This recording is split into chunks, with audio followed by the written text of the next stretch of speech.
रे ए भाई, जब तू नहीं नहा रहा है कम से कम नल तो बंद कर दे। ये गवर्नमेंट का पानी, मैं नहाऊं या बहाऊं, तू क्यों बीच में दखल देता है? एक मिनट, ये पानी ना मेरे काम आ रहा है ना तुम्हारे काम आ रहा है। अरे किसी का भी काम आ गया, तू बीच में क्यों होशियारी दिखाता है? क्या काम कर। एक मिनट, क्यों पानी का खून कर रहे हैं आप? पानी गिरता है तो गिरने दे, तेरा बाप तो क्या जाता है, तू अपने काम पे जाता है कि नहीं? हाँ अबे साले, बाप का नाम लेता है? हाँ?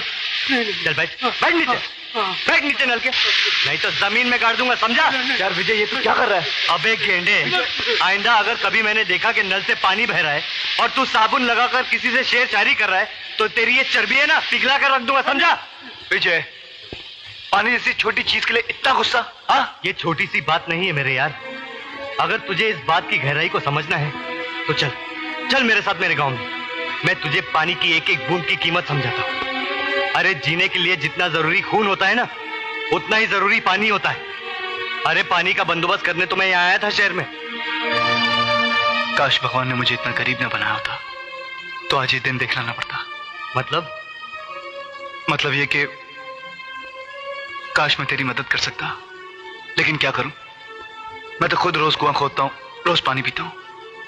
अरे यार, तूने तो मुझे सर छुपाने के लिए जगह दी है, लेकिन तू मेरे पैसों की फिक्र मत कर।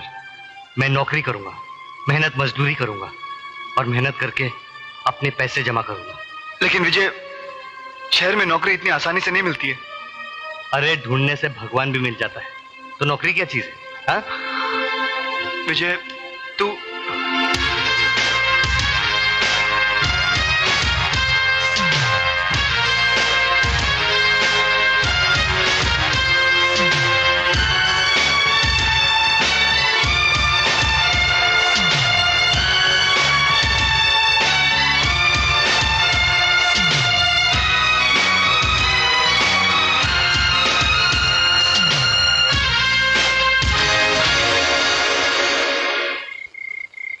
क्यों विजय मियां, आखिर नहीं मिली ना नौकरी?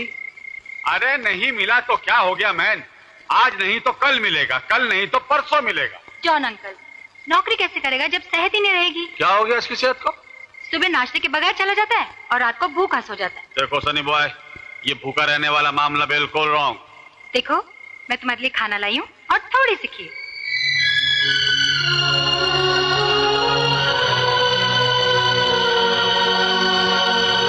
ए भाई, भाई ये गरीब लोग का चाली है, घर का खोली खाली है पर दिल का खोली में बहुत जगह है। अमा विजय मियां, कहाँ हो तुम 3 दिन से? बिल्कुल लापता हो गए हो। वाह, उल्टा चोर कोतवाल को डांटे। अबे पहले तुम ये बताओ कि तुम खुद कहाँ थे 3 दिन से? आप अच्छी तरह जानते हैं, मेरा काम ही ऐसा है, आना जाना तो लगा ही रहता है। 2 दिन यहाँ 2 दिन वहाँ। चल, अगर तुझे भी भूख लगी है तो 2 निवाले तू भी खा ले। अबे चल जल्दी, चल जल्दी।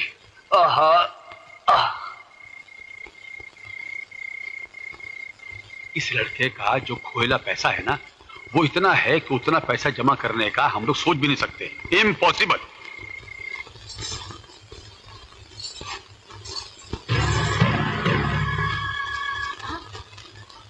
अरे राजेश्वर भैया, आप?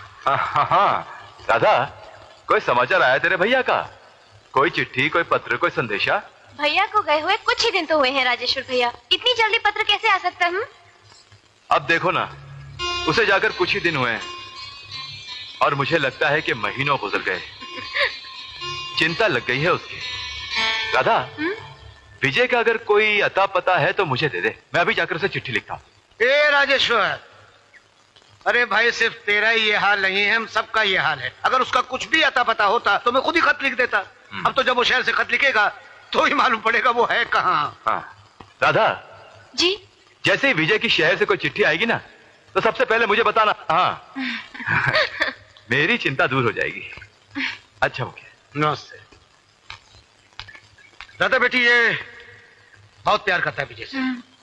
वो सुसरा विजय का तो कोनो पता नहीं चला भैया, मगर एक नई बात का पता चल गवा है। तो कह रहे वो सुसरा विजय की बहन जवान हो गई है। जवानी का हिस्सा उभरता तूफान था भैया कि हमरी तो नस नस मा। हे राजेश्वर, अपनी आंख का ढक्कन बंद रख।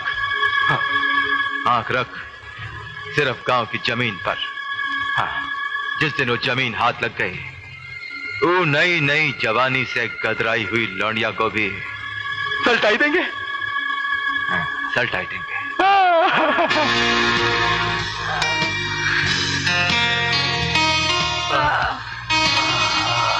सूजी डार्लिंग, आज तो तुमने मुझे खुश कर दिया। जाओ ऐश करो।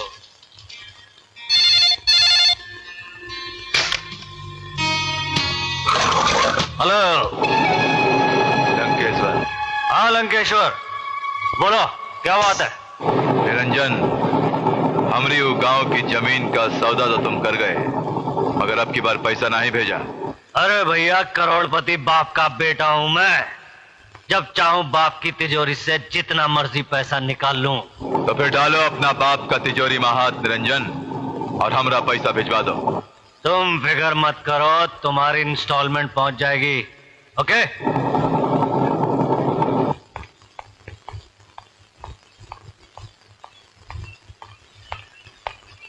निरंजन। जी डैड। कल रात तुम कहाँ थे? डैड अपने पुराने बंगले पे।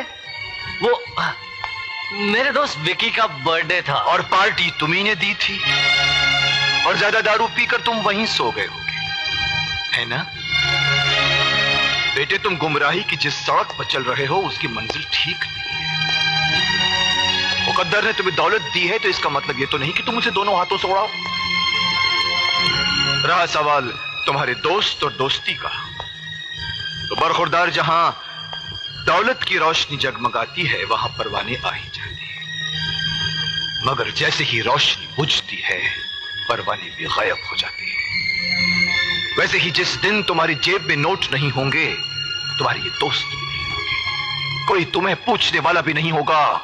ओके ओके डैडी, आज से उन दोस्तों से मिलना जुलना बंद, ठीक है? अच्छा डैडी, मुझे हाथ खर्च के लिए कुछ रुपए चाहिए। फिर रुपए? अरे पिछले हफ्ते ही तो मैंने तुम्हें 50,000 रुपए दिए थे। डैडी, महंगाई कितनी बढ़ गई है आपको मालूम है? 50,000 रुपए में हफ्ते भर का खर्चा चलाना बहुत मुश्किल है। डैडी, वो जज का बेटा खतौड़िया, वो 20-20 हजार रुपए एक दिन में खर्च करता है, और वो राजू मिनिस्टर का बेटा 50-50 हजार रुपए यूं उड़ा देता है। दुनिया भर के बेटे क्या करते हैं ये मुझे नहीं मालूम बेटा, मगर तुम जो कुछ कर रहे हो वो गलत है, गलत है, गलत है। कभी पसीना बहा के 1 रुपया कमा के देखो बरखुरदार, तो जान जाओगे कि दुनिया में पैसा कमाना कितना मुश्किल काम है। डैडी, कभी कभी मुझे लगता है कि आपको औलाद से ज्यादा दौलत प्यारी है। नहीं, बाप की सबसे बड़ी दौलत होती है उसकी औलाद, मगर मैं देख रहा हूं कि मेरी औलाद एक ऐसी दिशा में जा रही है जिसका अंजाम ठीक नहीं है। अपने आप को संभालो बेटे, वरना एक दिन ऐसी गहरी अंधी खाई में जा गिरोगे जहां से मैं तो क्या तुम्हें भगवान भी नहीं बचा पाएगा। अब भी वक्त है, संभालो संभालो अपने आप को। Good morning sir. Good morning. आज मजदूरों की पगार का दिन है। मैं बैंक से 10 लाख रुपए लेकर आया हूँ। Oh yes. आप गिन लीजिए। जिन पर विश्वास होता है वहां रुपए गिनने की जरूरत नहीं पड़ती। आओ चलें।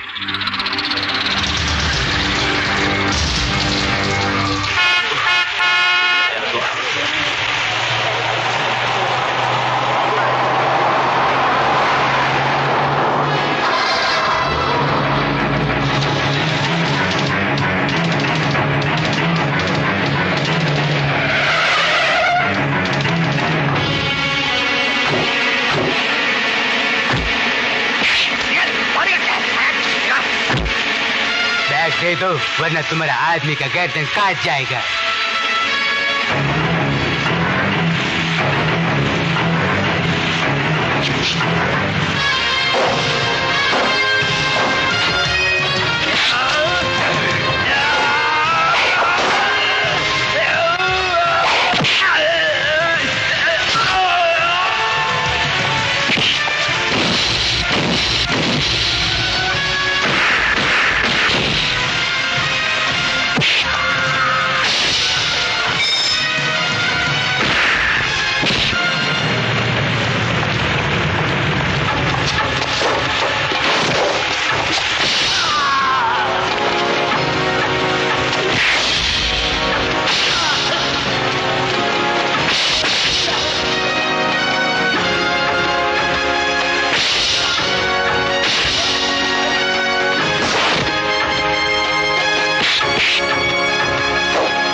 ये रहा आपका बैग।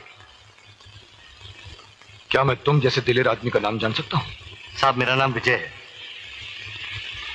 जानते हो इस बैग में 10 लाख रुपए थे। 10 लाख हो या 10 करोड़, जिसकी अमानत है उसे वापस मिलनी चाहिए। ये मेरा धर्म है साहब। मुझे तुम जैसे ईमानदार आदमी की तलाश भी थी और जरूरत भी। इसलिए तुम जहां भी काम करते हो, कल से वहां काम नहीं करोगे। वहां तुम्हें जितनी भी तनख्वाह मिलती है, मैं उससे दुगनी तनख्वाह तुम्हें दूंगा। कल से तुम मेरे लिए काम करोगे। साहब, असल बात यह है कि मैं भी नौकरी की तलाश में हूं। ये रहा मेरा कार्ड। कल सुबह 10 बजे फैक्ट्री में आ जाना। साहब, मैं समझ लूं कि नौकरी मिल गई?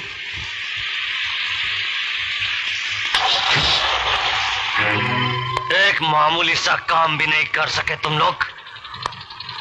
एक बैग छीन के लाने के लिए कहा था, वो बैग भी छीन कर नहीं ला सके तुम लोग। वाह बेटे वाह, तुझे आज अपनी औलाद कहते हुए भी मुझे शर्म आ रही है।